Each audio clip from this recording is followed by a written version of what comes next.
Hello viewers, फिर से मेरी क्लास में आपका स्वागत है। हमने लास्ट वीडियो में ऑटोट्रॉपिक न्यूट्रिशंस का पूरा आइडिया क्लियर किया था। नाउ हम डिस्कस करने जा रहे हैं heterotrophic nutrition. Now what do you mean by heterotrophic? Heterotrophs means depends on other, जो अपने आप खुद का खाना नहीं बनाते ऐसा। और इसमें हमें ओनली ह्यूमन का ही सिस्टम डिस्कस करना है। तो यहाँ पे मैंने उसका एक डायग्राम ड्रॉ कर दिया है, उसको बोलते हैं ह्यूमन एलिमेंट्री कैनाल, इस पूरे डायग्राम को। ओके नाउ, तो ये जो डायग्राम है उसमें कौन कौन से पार्ट है, और दूसरा कि ये जो पूरी हेटेरोट्रॉपिक न्यूट्रिशंस की प्रोसेस है वो कितने स्टेप में होती है। तो पहले स्टेप डिस्कस कर लेते हैं और फिर मैं आपको बता दूंगी कि कौन से ऑर्गन में कौन सा स्टेप परफॉर्म होता है।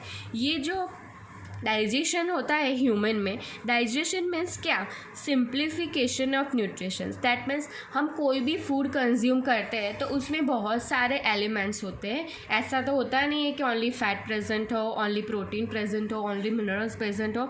तो यहाँ पे जो प्रोसेस होती है वो फूड की, तो उसको सिंप्लीफाई करते हैं, उसे क्या बोलते हैं? Digestion. Digestion means simplification of nutritions. ना तो यहाँ पे कौन सी प्रोसेस होती है इस पूरी सिस्टम में? तो पहला होता है कार्बोहाइड्रेट्स का ग्लूकोज में कन्वर्जन होता है, दूसरा है प्रोटीन का एमिनो एसिड में कन्वर्ट होता है, और फैट का फैटी एसिड एंड ग्लिसरॉल में कन्वर्ट होता है।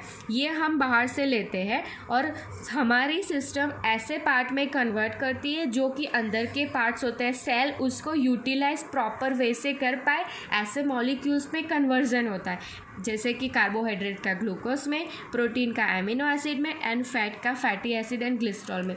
ये पूरे जो होता है तीन प्रोसेसेस अलग अलग पार्ट्स में होती है। तो पहले पार्ट्स डिस्कस कर लेते हैं और फिर डिस्कस करते हैं कि कौन सा पार्ट कौन सी इन तीन में से कौन सी प्रोसेस करता है। ओके, तो देख लेते हैं कि ह्यूमन एलिमेंट्री कैनाल कौन कौन से पार्ट्स में डिवाइड है। तो फर्स्ट ऑफ ऑल है बक्कल कैविटी, यानी कि हमारा माउथ। दूसरी है ईसोफेगस, तीसरा है stomach, and then liver, pancreas, small intestine, large intestine, appendix and anus. Okay, तो पहले हम डिस्कस करते हैं माउथ। तो पहले आपको ये डायग्राम पूरी अच्छी से बना लेनी है। आप उसकी पूरी तरह से प्रैक्टिस कीजिए, क्योंकि एग्ज़ाम में अगर आपने सही तरह से डायग्राम ड्रॉ कर लिया फिर उसका जो राइटिंग है वो तो आप इजीली कर पाओगे। तो पहले हम डिस्कस करते हैं माउथ। तो माउथ में क्या होता है? तो माउथ में टीथ प्रेजेंट होते हैं, राइट? तो जैसे ही when food enters through our mouth, where teeth are present, who break food in a small particles। तो यहाँ से जो फूड होता है यूजिंग टीथ, उसको स्मॉल पार्टिकल्स में डिविजन्स हो जाता है। ओके नाउ, अब डाइजेशन माउथ में से ही स्टार्ट हो जाता है। आप बोलेंगे डाइजेशन तो स्टमक में होता है मैम। नहीं फ्रेंड्स, ऐसा बिल्कुल भी नहीं होता। डाइजेशन माउथ में से ही स्टार्ट होता है। वो कैसे? तो आप देख सकते हैं कि माउथ में एक सलाइवा नाम का एक सिक्रीशंस प्रेजेंट होता है। वो कौन सिक्रीट करता है? वो सिक्रीट करता है salivary glands. In mouth, the salivary gland secreted saliva. Now, saliva contains salivary amines. Okay, saliva में क्या amines होता है? salivary amines। ऐसे बहुत से amines और ऐसे बहुत से एंजाइम्स हमारी बॉडी में होते ही है। जो भी एंजाइम्स है उन्हें मैंने बॉक्स करके हाईलाइट किया है, ये आपको ज़रूर याद रखने हैं क्योंकि यही इम्पॉर्टेंट चीज़ है। Saliva contains salivary amines which convert carbohydrate into glucose। आप देख सकते हैं फर्स्ट प्रोसेस फिनिश हो गई, यानी कि कार्बोहाइड्रेट, उसे हम स्टार्च भी बोल सकते हैं, उसका ग्लूकोज में माउथ में ही कन्वर्जन हो गया। 3 कन्वर्जन हमें करने हैं, कार्बोहाइड्रेट का ग्लूकोज में, प्रोटीन का एमिनो एसिड में, फैट का फैटी एसिड एंड ग्लिसरॉल में। उसमें से एक प्रोसेस यहाँ पे माउथ में ही फिनिश हो जाती है। Okay now moving to second part, जो कि है ईसोफेगस, उसे हम फूड पाइप भी बोलते हैं। अब माउथ में से डायरेक्टली स्टमक में तो फूड जा नहीं सकता, तो यहाँ पे एक पाइप है। ऐसा नहीं होता कि सरक के सीधा ही स्टमक में पहुँच गया। इस ईसोफेगस में जो वो होता है वो कॉन्ट्रैक्ट होता है, रिलीज़ होता है, कॉन्ट्रैक्ट होता है, रिलीज़ होता है, और फूड को पुश करता है स्टमक की ओर। तो उस प्रोसेस को क्या बोलते हैं? बायोलॉजी में इस कॉन्ट्रैक्शन और रिलीज की प्रोसेस को एक नाम दिया गया है, उसे बोलते हैं पैरिस्टिटिक मूवमेंट। ओके, तो वर्ड्स में उसे कैसे लिखना है वो यहाँ पे मैंने कॉपी किया है। Food is pass to stomach through the food pipe by peristaltic movement. अब पैरिस्टिटिक मूवमेंट आपको पता चल गया, contraction and relaxation of oesophagus. Contract होता है फिर रिलीज होता है, कॉन्ट्रैक्ट होता है फिर रिलीज होता है, ऐसे क्या होता है, फूड पास होता है आगे। Okay, the lining of food pipe has muscles that contract rhythmically. Okay, contract होता है रिदमिकली एक मूवमेंट में, in order to push the food forward, और उसे फूड क्या होता है, फॉरवर्ड होता है, और फूड फिर किस में चला जाएगा, स्टमक में। नाउ स्टमक में क्या होता है, तो स्टमक में बहुत सारे एंजाइम्स प्रेजेंट है जो कि फूड को काफ़ी सिंपल ब्रेक डाउन करता है। इन inner lining of stomach gastric gland present होती है, जैसे कि सेलेवरी ग्लैंड में से सलाइवा था, वैसे ही गैस्ट्रिक ग्लैंड में से कौन से जूसेस होते हैं, तो गैस्ट्रिक जूसेस होते हैं, जिसमें एक HCl यानी कि हाइड्रोक्लोरिक एसिड, दूसरा है पैप्सिन और तीसरा है मकस। ओके, नाउ HCl है वो क्या है, एसिड है। ओके, दूसरा है पैप्सिन और ये मकस, उसको बाद में डिस्कस करते हैं। तो पहले आप सोचते होंगे कि ये HCl इतना भयंकर एसिड हमारे स्टमक में है। यस, क्यों ऐसा प्रेजेंट है, क्योंकि पैप्सिन कन्वर्ट करता है फूड को, okay, convert protein in amino acid, but उसके लिए पैप्सिन की एक कंडीशन है, फूड शुड बी एसिडिक। तो इसीलिए HCl यहाँ पे प्रेजेंट है जो फूड को क्या मीडियम देता है, एसिडिक। ओके, ना तो पैप्सिन की कंडीशन थी कि फूड शुड बी एसिडिक, वो काम किसने किया फ्रेंड्स, HCl ने। तो HCl ने फूड जो ईसोफेगस से आया था उसको एसिडिक में कन्वर्ट कर दिया, और नाउ पैप्सिन ने कन्वर्ट किया प्रोटीन को एमिनो एसिड में। ओके, नाउ अब मकस क्या करेगा, तो मकस जो होता है, तो आप सोचते होंगे HCl बहुत ही भयंकर है, तो वो प्रिवेंट करेगा स्टमक को कि उसकी भारी इफ़ेक्ट उस पर ना हो। So mucus prevent stomach from a action of the acid under normal condition. Okay, तो हमारी बॉडी में नॉर्मल कंडीशन हो, इसीलिए यहाँ पे मकस प्रेजेंट है। तो आई होप कि आपको ये तीनों का फंक्शन मालूम चल गया होगा। इसमें पैप्सिन इंपॉर्टेंट है, पैप्सिन क्या करता है, प्रोटीन को एमिनो एसिड में कन्वर्ट करता है, बट उसकी कंडीशन थी कि फूड शुड बी एसिडिक, वो किसने सेटिस्फाइड कर दी, HCl ने, और इसका फंक्शन है कि वो जो एसिडिक था उसका कोई भी इफ़ेक्ट, साइड इफ़ेक्ट हमारे स्टमक पे ना हो, तो इससे प्रिवेंट कर लिया मकस ने। ओके, नाउ अब क्या होगा, तो अब स्टमक के बाद दो पार्ट है, लीवर और पैनक्रियास, बट इसमें फूड जाता नहीं है, स्टमक के बाद सीधा ही फूड स्मॉल इंटेस्टाइन में चला जाता है। ओके, तो स्मॉल इंटेस्टाइन में सारी ऑलमोस्ट डाइजेशन प्रोसेस फिनिश हो जाती है। तो आप सोच रहे होंगे कि लीवर और पैनक्रियास का क्या मीनिंग है यहाँ पे, तो पहले हम वो डिस्कस कर लेते हैं, उसके बाद डिस्कस करेंगे स्मॉल इंटेस्टाइन। ओके, नाउ तो क्या होता है, then food enters into small intestine, but उससे पहले इसका फंक्शन देख ले। फूड यहाँ पे जाता नहीं है, बट इसका एक फंक्शन है कि स्मॉल इंटेस्टाइन में जाने के बाद थोड़ी प्रोसेस इसके हिसाब से होती है, इसीलिए। तो लीवर में दो टाइम के एंजाइम है, एक है बाइल जूस एंड दूसरा है बाइल सॉल्ट, और पैनक्रियाज में ट्रिप्सिन और लिपेज नाम के दो एंजाइम्स है। ओके, नाउ तो ट्रिप्सिन क्या करता है, वो अगेन थोड़ा प्रोटीन बचा होगा उसको एमिनो एसिड में कन्वर्ट करता है, बट इस ट्रिप्सिन की एक कंडीशन है, फूड अल्कलाइन होगा तो ही ट्रिप्सिन प्रोटीन को एमिनो एसिड में कन्वर्ट कर पाएगा, बट स्टमक में से जो फूड आया है वो तो एक्चुअली एसिडिक है, तो उसे अल्कलाइन कौन बनाएगा, तो उसे अल्कलाइन बनाएगा bile juice. Bile juice convert करता है एसिडिक फूड को इनटू अल्कलाइन फूड, जिससे कि ट्रिप्सिन वो अल्कलाइन फूड का प्रोटीन है उसको एमिनो एसिड में कन्वर्ट हो जाए। ओके, नाउ अब है बाइल सॉल्ट और लिपेज, ये दोनों भी कनेक्टेड है। लिपेज क्या करता है, जो फैट होता है उसको फैटी एसिड एंड ग्लिसरॉल में कन्वर्ट करता है। बट लिपेज की एक कंडीशन है कि जो फैट पार्टिकल्स हो वो बहुत ही स्मॉल ग्लोब्यूल्स में हो।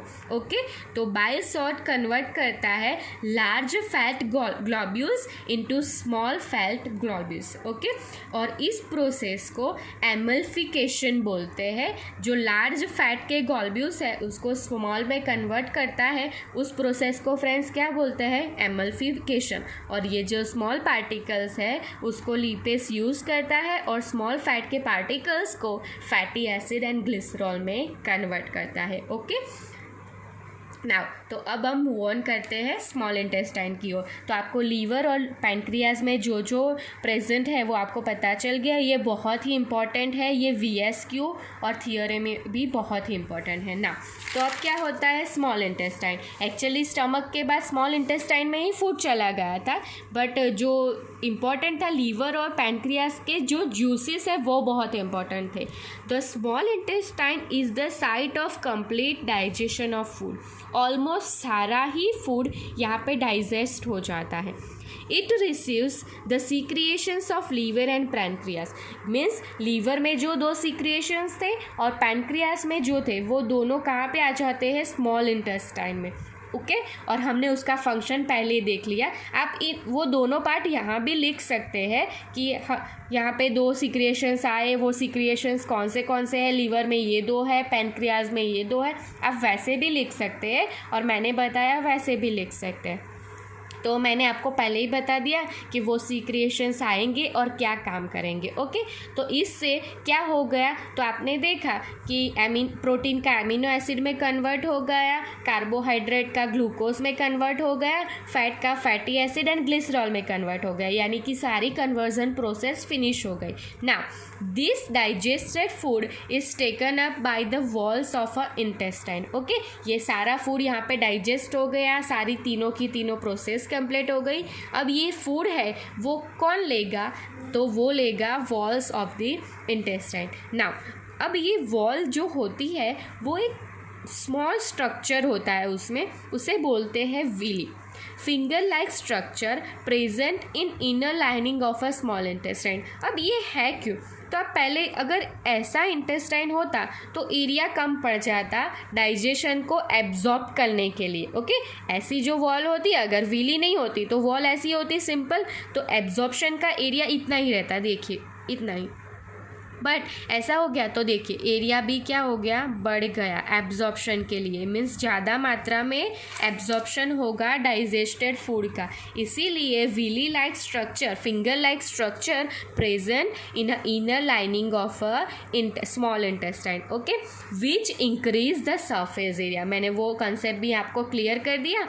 सरफेस एरिया को क्या करता है, विली इंक्रीज करता है ना। Villi are richly supplied with blood vessel, और ये जो विली होते हैं यहाँ पे बहुत सारे ब्लड वेसल्स होते हैं फ्रेंड्स विली के अंदर। वो ब्लड वेसल्स क्या करते हैं, तो जो ग्लूकोज था, एमिनो एसिड था, फैटी एसिड था, ग्लिसरॉल था, वो सारे डाइजेस्टर फूड को क्या कर लेता है, एब्जॉर्ब कर लेता है। Okay, now which take the absorb food to the each and every cell of the body. और ब्लड वेसल से सारा जो फूड डाइजेस्टेड फूड गया वो सारा कहाँ पहुँचाएगा, every cell of the body. और ये फूड और फिर रेस्पिरेशन प्रोसेस होगा, और सारा जो फूड और रेस्पिरेशन प्रोसेस होगा, और फिर उसके बाद क्या होगा, एनर्जी रिलीज होगा और एनर्जी हम यूज़ करेंगे। रेस्पिरेशन हम बाद में डिस्कस करते हैं, यहाँ पे ओनली फूड का डिस्कस करना है। ओके, तो यहाँ पे सारा जो डाइजेस्टेड फूड था वो एवरी सेल तक पहुंच गया, where it is utilise for obtaining energy. मैंने बोला ना, तो यहाँ पे आपको इजी लैंग्वेज यूज़ करनी है, रिस्पिरेशन बताना नहीं है। Where it is utilise for obtaining energy, building up new tissues, repair of old tissues. इसके बहुत सारे फंक्शंस है, उसमें से मैंने यहाँ पे 2 कॉपी किए। ओके, ना अब क्या आया, लार्ज इंटेस्टाइन। ओके, तो लार्ज इंटेस्टाइन होगा वो क्या होगा, थोड़ा अनऑब्जर्व फूड बचा है वो send to the large intestine. Unabsorb food, जो अनऑब्जर्व फूड था, जो एब्जॉर्ब नहीं किया, वो सारा कहाँ पे पहुँच गया, लार्ज इंटेस्टाइन में। Large intestines where more villi absorb water from material, उसमें बहुत सारे विलीज होंगे कंपेयर टू स्मॉल इंटेस्टाइन, और वो सारा वाटर और जो मटेरियल में जो भी वाटर था वो सारा एब्जॉर्ब कर लेगा। Okay, now and and then this food on जो पूरा वेस्ट फूड था वो NS के थ्रू बाहर चला जाएगा. Okay, the rest of the material is remove from body विया NS. ओके, नाउ अब एक पार्ट बचा है. हमने सभी डिस्कस कर लिया. बकल कैविटी डिस्कस कर ली, इसोफेगस डिस्कस कर लिया, stomach, liver, pancreas, small intestine, large intestine, NS भी डिस्कस कर लिया. नाउ यहाँ पे एक बच गया है appendix. Now what is appendix? It is vestigial organ. Now what do you mean by vestigial? अभी इसका कोई भी काम हमारी बॉडी में नहीं है. जब हमारे जो पूर्वज थे वो क्या करते थे, कच्चा मांस खाते थे और लीव्स एंड सभी कुछ कच्चा खाते थे. तो यहाँ पे से अपेंडिक्स में से कुछ एंजाइम्स रिलीज़ होते थे जो इसे डाइजेस्ट कर पाते थे. बट अभी के दौर में इसका कोई भी यूज़ नहीं है. यहाँ पे अभी कोई भी एंजाइम सीक्रिएट नहीं होगा क्योंकि अभी हम कोई भी चीज़ कच्चा फ्लैश या फिर लीव्स, कच्चा घास फूस कुछ भी हम खाते नहीं थे, तो इसीलिए इसका कोई यूज़ नहीं.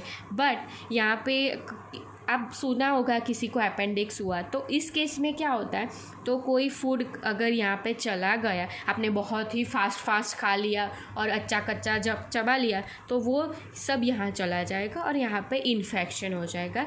सो इसे कट करके निकालना पड़ेगा.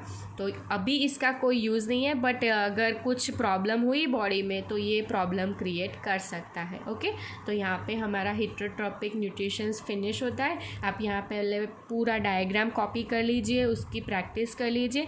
उसके बाद वर्ड टू वर्ड सारे क्वेश्चंस जो है बुक में दिए उसे रीड कीजिए और उसके बाद थियोरी पूरी तरह से लिखिए, रीड कीजिए, तभी आप इसके सारे वर्ड्स और सब कुछ कर पाएंगे. और एंजाइम्स है जैसे कि salivary amylase, pepsin, HCl, mucus, trypsin, lipase, पैलज्यूस, बायोसॉट, ये सारे बहुत ही इंपॉर्टेंट है. इसके नाम पूरी तरह से अगर हो सके तो 5 टाइम्स या 10 टाइम्स भी लिख लीजिए और ये पूरा क्वेश्चन रिवाइज कर लीजिए क्योंकि बोर्ड के लिए बहुत ही इंपॉर्टेंट है. ऐसे ही वीडियोस के लिए चैनल्स को सब्सक्राइब एंड शेयर कीजिए. Thank you.